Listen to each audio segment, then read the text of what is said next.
इमाम सद असदुद्दीन अवैसी ने शहरियत कानून और एनआरसी मामले पर पीएम मोदी पर निशाना साधा है। अवैसी ने कहा कि वजीर आजम नरेंद्र मोदी कौम को धोखा दे रहे हैं। इन्होंने पीएम से सवाल किया कि आखिर वो क्यों झूठ बोल रहे हैं।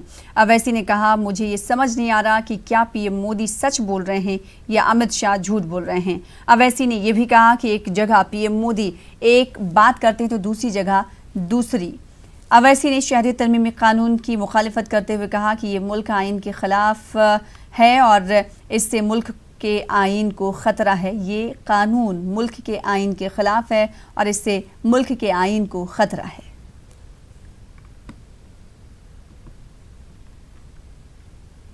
उधर शहरियत कानून के खिलाफ मुल्क भर में एहतजाजी मुजाहरों का सिलसिला जारी है। जामिया मिल्लत इस्लामिया के तलबा आज 12 बजे एहतजाज करेंगे। मारूफ समाजी कारकुन योगेंद्र यादव ने भी उधर मार्च की कॉल दी है। मंडी हाउस से जंतर मंतर तक योगेंद्र यादव मार्च निकालेंगे। उधर कोलकाता में भी तृणमूल कांग्रेस की रैली है। मगरबी बंगाल की वजीर आला ममता बनर्जी शहरियत कानून के खिलाफ मुसलसल एहतजाज कर रही हैं।